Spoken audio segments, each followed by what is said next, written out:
That's been the hardest part of his fight, doing it with his kids, watching every bit of it. It's difficult to explain to your little 5-year-old that you're not going to be home for a month, or your 7-year-old that you're missing a birthday again. One of them they're all having a hard time, but their smiles on their face still, and like when your 5-year-old comes up to you and says, "Dad, I don't want you to have cancer anymore.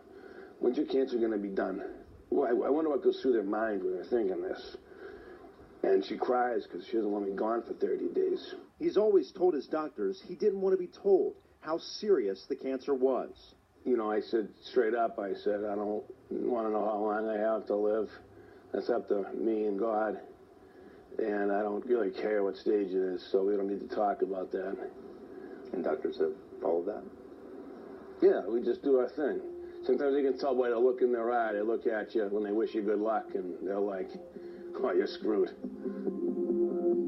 By his side, for the good, the bad, and the painful, has been his wife, Eva. They met back in 2002 in a chance encounter at a coffee shop in Boston. And he had said, I really like you, and I would like to take you out for dinner. A little more than a year later, the two married and went on to have 4 kids. He was my hero. Now, years later, they're living a life no one could prepare for. Okay, ready? Look at me. How is this for you? It's a lot. Show your father. But I just deal with it. I just worry, I think, a little bit more, because it's like if I've been through this much already, I just think of my kids now. Like, I worry for my kids constantly. With 4 kids, all under the age of 10, for any family, that's a challenge. Good news, son. What pills? But one where their father is battling serious cancer, it's almost unimaginable, unless it's your family. The kids are remarkably strong. For their dad, their hero. 10-year-old Jake said one of his favorite things to do with his dad is go to the Red Sox game. It's a chance for both to focus on each other and not on his dad's health, which Jake admits is pretty hard. I don't really like it because, like, it's just, like, hard kind of, like, to see him, like, so sad and stuff like that. Like, he can't, like, move around and can't do, like, certain things, and yeah. 8-year-old Sage understands her father's battle, but focuses more on what she likes to do with him. That's dancing. Cowboy and cowgirl dance when we dance and do, like, stuff. That's fun. Is that like a father-daughter dance? Yeah. You like that? Yeah. Why do you like that so much? Because I get to meet my dad. Yeah. We visited with Glenn again after he returned to the hospital for his high-dose chemo. Because he was so susceptible to infection, we had to wear masks and gloves.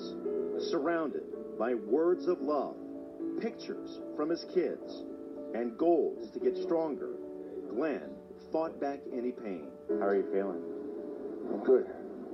No, really, how are you feeling? I'm still a little tired. I want to get out of here, but I'm good. There has been pain, but doctors say he's responded extremely well to the bone marrow transplant and chemo. Only time will tell how well. He's been at the Dana-Farber Cancer Institute for weeks, and his motivation to leave is uncomfortably honest. All I want to do is live, beat this, be able to walk my daughters down the aisle, not be in a box.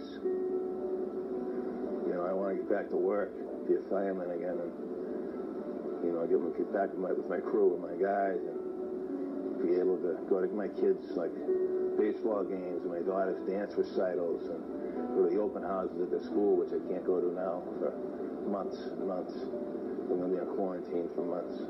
We've spent months tracking Glenn's progress. When we come back, an update on how he's doing now and the support surrounding him and his family to win. We did it! We did it! I think it helps people to understand that, like, you never are alone. And later, was cancer even an issue when you came on with the agency? I mean, when we signed up for the job, we signed up to help the citizens of Boston.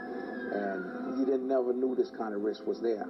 You're watching Boston's Bravest, facing a hidden killer.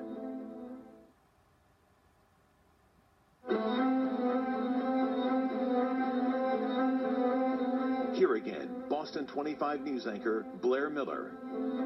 The Boston Fire Commissioner estimates there's a new cancer diagnosis here in the Boston Fire Department once every 3 weeks.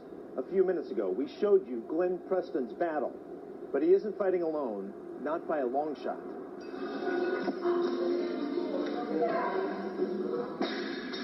Beyond the weights, the sweat,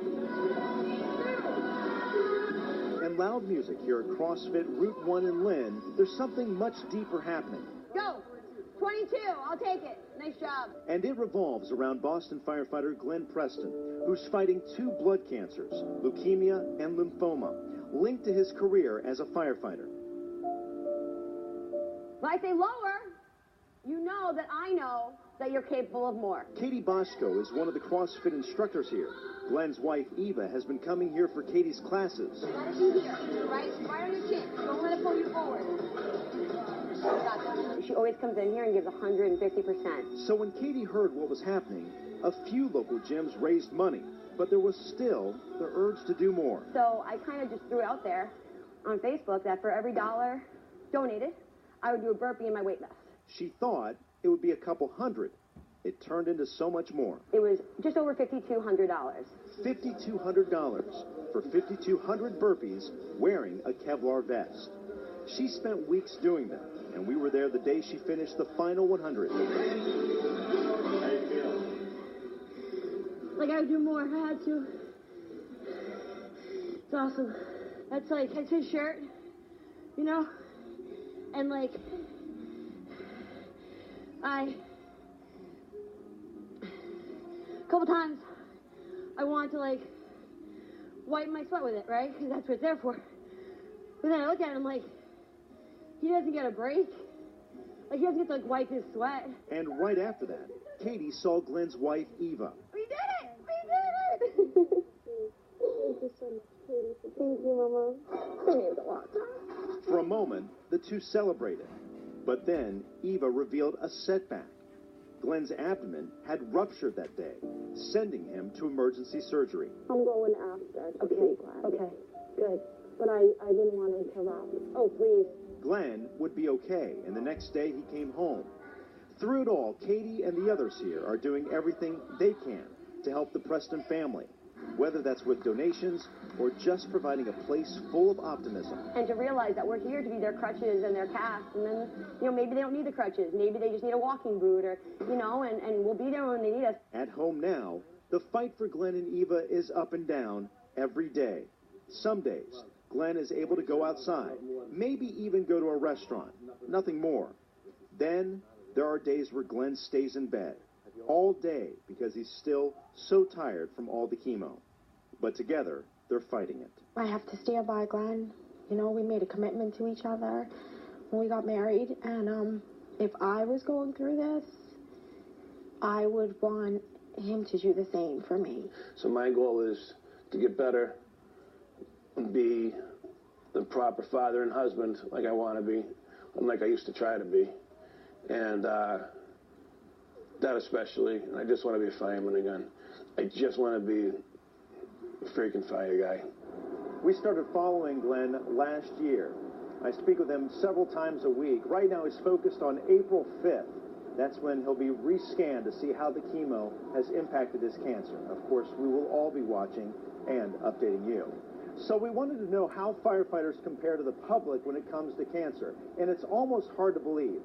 Firefighters have a 9% higher risk of being diagnosed with cancer compared to the U.S. general population.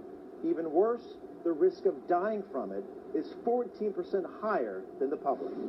Ahead on Boston's Bravest, a beloved husband, dad, and fire chief. And then the diagnosis they never expected. Watching him go from what he was to the day he passed away was horrific. Now turning this family's heartbreak into hope for future firefighters. There's a fight that needs to be fought. When Boston's Bravest, facing a hidden killer, returns.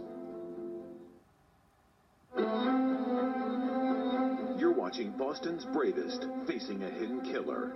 He says, I probably have maybe 2 years. And I just kept saying, you don't know that. Let's hope. Tonight we've shown you the direct impact that cancer is having here at the Boston Fire Department. BFD certainly isn't alone. While looking into this and hearing about the families fighting cancer, we came across one family's fight that ended in a way they never thought possible. The years feel almost like days for Sandra Arangio. It feels like yesterday. It just doesn't seem real. It just seems so long ago, but it also seems like yesterday. Looking back and going through the years of memories, she and her 3 daughters can't help but smile and laugh about their father and husband, Mario. At 21, he became a firefighter in Watertown. He eventually rose to the rank of fire chief.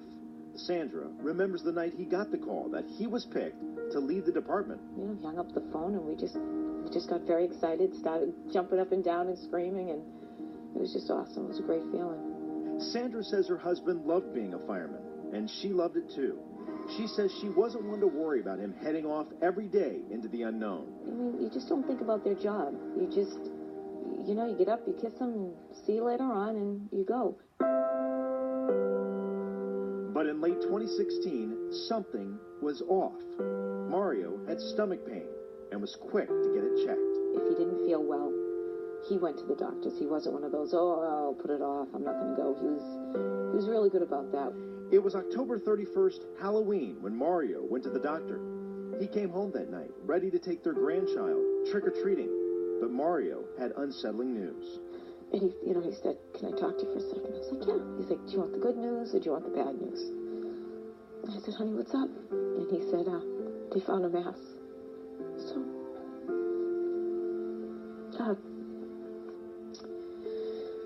So they, he says, don't say anything to the girls.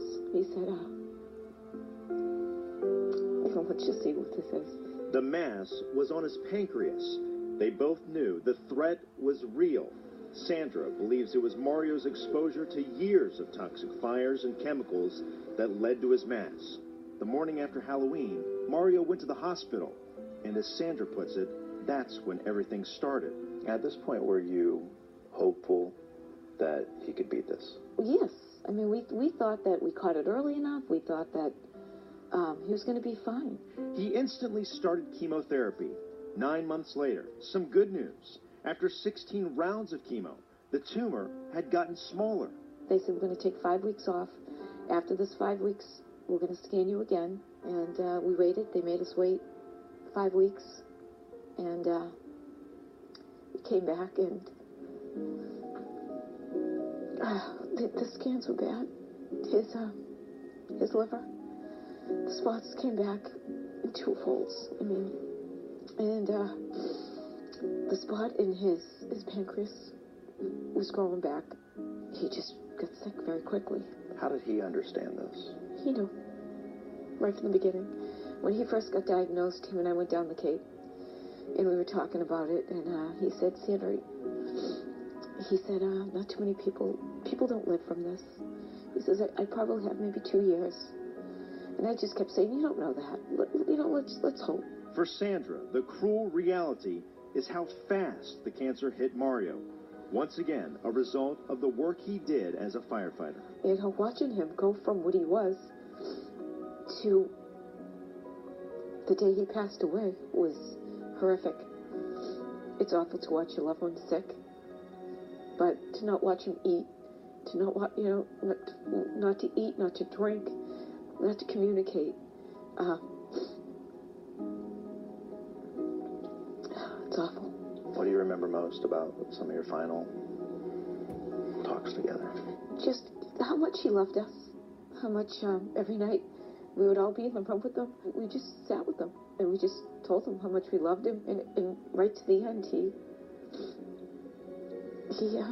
would tell us he loved us. The way you guys talk about your dad and to see him go through what he went through, how hard was that? We just felt heartbroken to watch him go through that, to be in pain, to be suffering, to know that he's not going to have much time left with his wife, his family, his kids, his granddaughter, everything. It just was heartbreaking. He was pretty with it right until the end, and that was really hard to just know that he knew. It turned out Mario would only live for a year after being diagnosed. November of 2017, another community once again shattered.